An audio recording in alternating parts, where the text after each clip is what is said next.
established rich coming right back at you. Today's conversation is one of those moments where I gotta slow it down, because if you blink, you'll miss what really just happened. Boosie Badazz did not go to prison. Let that sit for a second. Not he got a light sentence. Not he'll be home soon. He did not go to prison at all. Time served, supervised release, and a fine. And before anybody runs to the comments with emotions, I'm not cheering the system. This is me recognizing when the system finally did what the people claimed they wanted to do. Use context, use logic, and use common sense. Because this case could have gone left easily.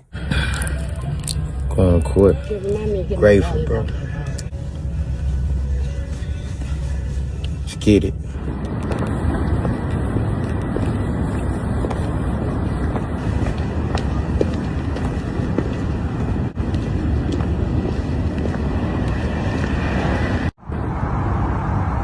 I'm back. I give all praise to God, man. I mean, I knew it the whole time. I've been telling y'all. But anyway, Boosie back, man. The Boosie back tour. Get your date right now. You already know how I'm coming. Bop, bop, bop, bop. Get your date right now. The Boosie back tour. You better get your date right now. The phone jumping. You know I'm selling out, man. Come on. Hey, I'm blessed to have my freedom on. It's time to turn up now. You know, couldn't do a lot of because of this situation that I was going through, but I got 3 movies ready. You know, I got probably 7 albums ready. And I'm finna push the gas, man. I can do shows again. I'm finna push the gas, man. 2026. We lit, but 2026. All my Boosie fans, we back, baby. Ain't going nowhere. God did it for us again. That way, nigga. Let's rewind it, because a lot of people only see the headline, but don't understand the weight behind it. Boosie was facing a federal gun case, not a state case, a federal case. Anybody who's ever been around that, they know federal cases don't play. They don't care about your story. They don't care about your music. They don't care about your upbringing, unless it helps them explain why they're about to hammer your ass. And on paper, this could have easily been 2 years. Could have been more if somebody wanted to make an example. And that's what people don't want to admit. Boosie is an easy person to make an example of. Loud, unapologetic, authoritative, say whatever he feels. Those are the type of people the system loves to humble. But that's not what happened here, and that's important. This case was never about violence. There was no shooting, no incident, no victims. This was about possession. A non-violent possession case attached to a man with a record who lives in a world where threats are real and security is not a luxury. It's survival. Now, you don't have to agree with that reality, but you do have to acknowledge that it exists. And for once, a judge looked at the facts instead of the image. She didn't pull up his lyrics. She didn't play internet clips. She didn't even turn this into a moral lecture. She looked at the actual event and asked a simple question. Does this man belong in a cage for this? And she said no. And that matters, because when we talk about justice, we can't only speak about it when it goes wrong. We have to have the maturity to acknowledge when it goes right. And this is one of the ones that went right. Not perfect, not ideal, but right. Because let me make something very clear when people throw around the word only. Only 2 years in prison is not only. 6 months in jail will change your life. 2 years will break rhythm, momentum, and connections you may never get back. Holidays missed, family moments gone, money lost on tour, you will never recoup. Listen, Boosie didn't walk away free. He walked away alive and with his future still intact. And here's the part that really needs to be said. The judge did not use his image against him. And that almost never happens. Usually, they line up your lyrics, your interviews, your Instagram posts, and build a character assassination before they ever even build a case. None of that happened here. No, you promoted this. No, you glorified this. No, you should have known better. Just a law, just a situation, and just the consequences that made sense. And when we talk about reform, this is what it's supposed to look like. Not turning people into martyrs, not turning people into examples, just applying the law without ego. Boosie gets to go home. He gets to continue his life. He gets to be with his family. That's not a small thing. And it should make people think about how quick they demand somebody else lose years of their life over a technicality. Because if this had been anybody else, same facts, same case, less fame, would they still be screaming for prison? That's the question. This case is not just about Boosie. Boosie is the face on the file. What this really exposes is how confused we are as a country about nonviolent people, protection, and who deserves to feel safe. Because let's be honest, the law says if you have a felony, you lose your right to possess a firearm. Period. No context, no gray area, no conversation about why. Just a flat rule. And on paper, that sounds clean. But in real life, that's messy as hell. Because real life don't operate on theory. Real life operates on threat, on fear, on environments. Where calling the police is not always an option and definitely not always a solution. Boosie don't live a regular life. That's not flexing. That's fact. When you are a public figure who has spoken on street issues, politics, gangs, law enforcement, and social issues for years,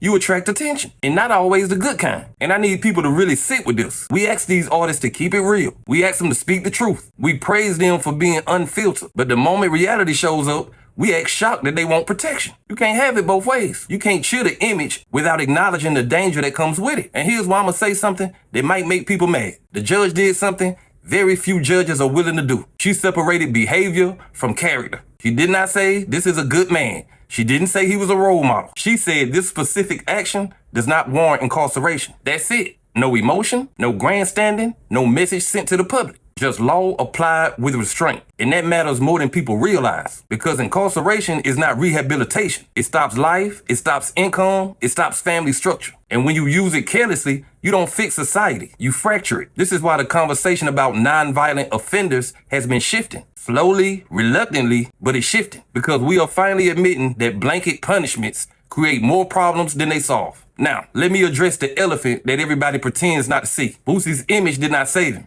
And it did not hurt him. And that is rare. Usually, your image is the first thing they use against you. They don't even need evidence. They need perception. And I think that shook people. Because we so used to seeing rappers get crushed that the one time one of them don't, we immediately looking for a catch. There is no catch. This was a judge who decided not to turn a man into a statistic. And here's where it gets personal for a moment. 2 years in prison is not a wake-up call. It is a hard reset that a lot of people never recover from. Careers die in 2 years. Families drift apart in 2 years. Reputations decay in 2 years. And Boosie ain't 22. It ain't like he just getting started. 2 years at this stage would have been a different kind of loss. So yes, this is a win. Not a celebration, not a victory lap. A win in the sense that irreversible damage was avoided. And I need younger people watching this to really hear that part. This is not luck. This is not favor. This is a reminder that every decision you make eventually meets a room where your status won't matter. And when you get there, you want facts on your side, not just a story. Boosie got lucky because there was no victim, no incident, and no escalation. Change one detail, and we are having a completely different conversation today. That's the reality. And that's why I say this ain't no free pass. This is a warning disguised as mercy. And it's also a mirror for how quickly society demands blood without thinking through the cost. The case ended without a jail door slamming shut. And that alone is something most people never experience when they walk into their courtroom. But I don't want nobody walking away from this thinking it's a celebration. This was survival, and there's a difference. Boosie walked out of that courtroom with his life still in motion. He can wake up next to his family. He can see his kids grow. He can tour. He can create. He can breathe. And some people don't understand how rare that is until it's almost taken from you. I've been around enough cases, enough courtrooms to know that freedom is not guaranteed just because you didn't hurt somebody. Freedom is often about who is willing to see you as a human in a system that wants to make you a number. This judge did something that don't trend online. She looked at what actually happened, not what the internet thinks about a person. And that matters because when we talk about justice, we can't only scream when it fails. We also have to acknowledge when it gets something right. Not perfect, but right. And I want to talk directly to the people who say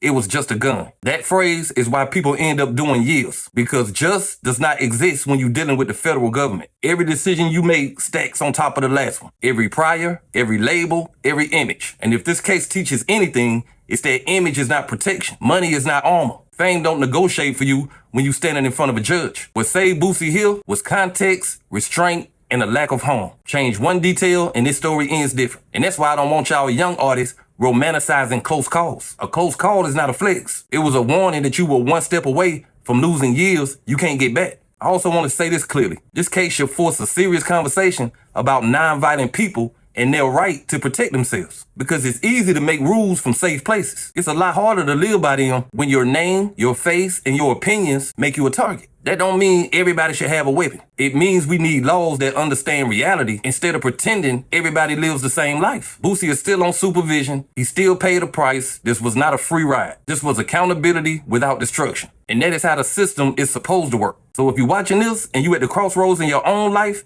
hear me clearly. 2 years can erase everything you built. 2 years can separate you from people you love. 2 years can turn potential into regret. And if you ever get a moment where the system chooses not to take that from you, you bet not waste it. You restructure your life around never being back in that position again. The win is going home and staying free. And if there's anything I hope people take from this story, is this: freedom is quiet, prison is loud, and the gap between them is often one decision. I'm glad Boosie got to come home.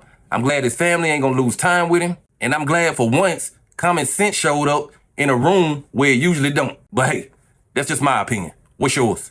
Like, comment, subscribe. Establish Rich. I'll be back with another one. Peace.